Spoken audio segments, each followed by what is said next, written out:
ठंड में सुबह-सुबह उठना कितना मुश्किल काम होता है ना। सुबह-सुबह तो रज़ाई से बिल्कुल निकलने का मन ही नहीं करता है, पर उठना तो पड़ेगा ही। ख़ैर आज सैटरडे था तो उठने का कोई जल्दी नहीं था, पर आराम-आराम के चक्कर में कुछ ज़्यादा ही लेट हो गया है आज। अब एक तरफ मैंने लेट किया है तो बाकी के सारे काम जल्दी-जल्दी निपटाने पड़ेंगे। अब ऐसे क्या होता है, नॉर्मली जब मैं लेट हो रही होती हूँ तो एग्स जो होते हैं वो मेरे सेवियर होते हैं, पर सैटरडे को हम एग्स खाते नहीं है, तो अब ब्रेकफास्ट में कुछ क्विक और बढ़िया सा बनाना पड़ेगा क्योंकि वीकेंड भी है। तो मैं बस फ्रिज खोल के ऑप्शंस देख रही थी कि किस चीज से क्या कुछ बढ़िया सा बन जाए। तो यहाँ मुझे देखिए चावल, कल रात को राइस बने थे और थोड़े से बच गए थे, तो मैंने कहा चलो बस बढ़िया है, इससे अब हम फटाफट से डोसा बना लेंगे। हाँ, बचे हुए चावल से डोसा बनते हैं बिना फर्मेंट किए। 10 मिनट में आपका बैटर तैयार, डोसा बनाओ और रेडी। और डोसा किसका फेवरेट नहीं होता है, मेरे घर में तो सभी को पसंद है। अब यहाँ मैंने जल्दी से कढ़ाई चढ़ाया है और उसमें मूंगफली डाल दिया है उसे रोस्ट करने के लिए। बिना तेल का इस्तेमाल किए ना, लो टू मीडियम फ्लेम पे हमें मूंगफली को रोस्ट करना है। और यहाँ आजकल मैंने अपनी सुबह की चाय को डिच कर रखा है, कभी कभी चढ़ता है ना से हेल्दी बनना है, तो मैं आजकल इन्फ्यूज्ड वाटर पी रही हूँ। आज मैंने सौंफ का पानी बनाया था। मूंगफली को हमें इतना रोस्ट करना है ना कि उसका छिलका इस तरीके से अलग होने लगे। हाँ, ध्यान रखिए कि वो बहुत ज्यादा डार्क नहीं हो, अदरवाइज क्या होगा कि चटनी तो डार्क होगी ही, साथ में उसका एक टेस्ट भी कड़वा सा आएगा जो कि खाने में स्वादिष्ट नहीं लगेगा। तो बस इतना हो जाएगा तो हम फ्लेम ऑफ कर देंगे और उसे ठंडा होने देंगे। अब जल्दी से हम अपना बैटर तैयार कर लेते हैं। इसके लिए मैं एक कटोरी से माप के 1 कटोरी चावल डाल रही हूँ और सेम कटोरी से 3/4 के लगभग सूजी,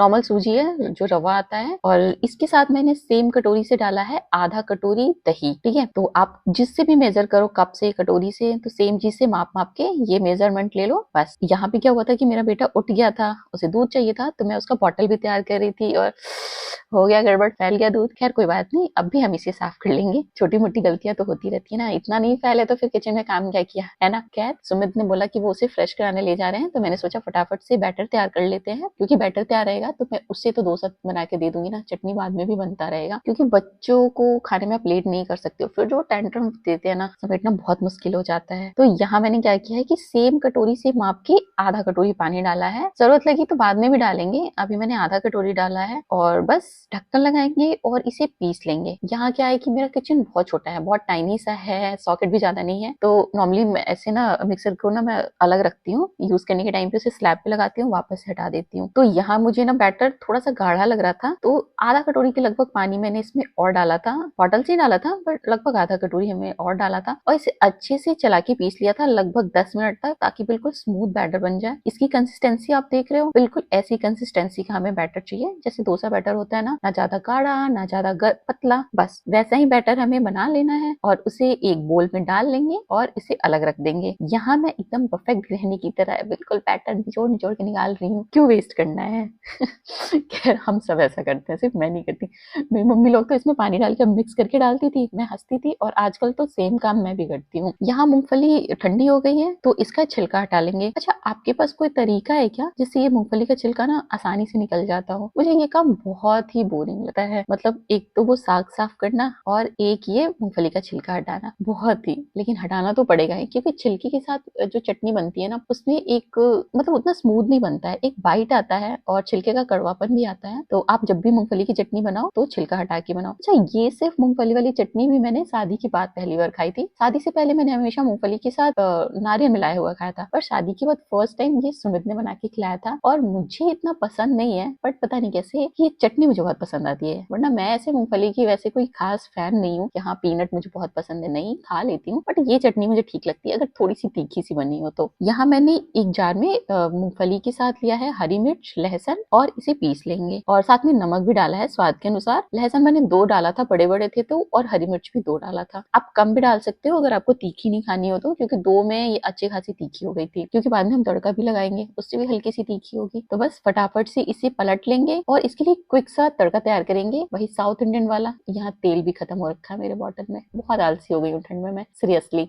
थोड़ा सा ही तो तेल चाहिए तड़का के लिए, अभी हो जाएगा। तो इसमें डालेंगे राई, एक सूखी लाल मिर्च और करी पत्ता। बस अब ये हो रही है इसमें पटाक पटाक पटाक, तो मैं थोड़ा पीछे हट गई हूँ, राई निकलता है ना से फटाक फटाक हो गया। तो बस तड़का तैयार हो जाएगा तो इसको हम डाल देंगे इसके ऊपर और मिक्स कर देंगे। चटनी तैयार हो गई, अब हमें अपना डोसा तैयार कर लेना है। तो बस डोसा जब आपको बनाना हो ना जिस टाइम पे, उस टाइम पर आप उसके अंदर ये बाकी की चीजें मिलाएं, पहले नहीं मिलाएं, वरना फिर वो मतलब अच्छे से नहीं बन पाता है। तो यहाँ पे मैं बीच में थोड़ी देर के लिए चली गई थी। नॉर्मली ऐसा होता है ना घर में, बच्चे होते हैं तो आपको अपना काम बीच में छोड़ के जाना पड़ता है, और मेरा भी सिर्फ 3 साल का है, तो मेरे साथ तो कई बार ऐसा होता है कि मैं ऐसे मसाला भी आधा भुना हुआ ना गैस बंद करके गई हूँ एंड फिर वापस आके थोड़ी देर बाद वापस से जलाया है एंड स्टार्ट किया है। तो यहाँ मैंने इसमें स्वाद के अनुसार नमक मिला लिया था, मिक्स कर लिया था, और तवा चढ़ाने के बाद बिल्कुल बनाने से ठीक पहले मैं इसमें डाल रही हूँ 1/4 मीठा सोडा, या मीठा क्या बोलते हैं उसे, यस मीठा सोडा या फिर बेकिंग सोडा जो बोलते हैं वो, और साथ में आधा छोटा चम्मच बेकिंग पाउडर। यहाँ मैंने आधा छोटा चम्मच से ज्यादा डाला है क्योंकि नॉर्मली क्या होता है बेकिंग पाउडर हम लोग के घर में बहुत दिनों तक पड़ा रहता है, तो उसकी एक्टिविटी जो होती है ना वो उतना ज्यादा एक्टिव नहीं रह जाता है। तो आप किसी भी रेसिपी में जो मेजरमेंट है ना उससे थोड़ा सा ज्यादा डालें, अगर कुछ दिनों से आपके घर में लाइक महीने 1.5 महीने से पड़ा हुआ है तो ये मैंने सीखा था रणवीर बरार की वीडियो से। उसने बोला था कि हम अपने घर में रखे रहते हैं और फिर हम कहते हैं कि बेकिंग पाउडर काम क्यों नहीं कर रहा है, तो उसका रीजन यही होता है कि आपके घर में वो रखा हुआ है कुछ दिनों से, आप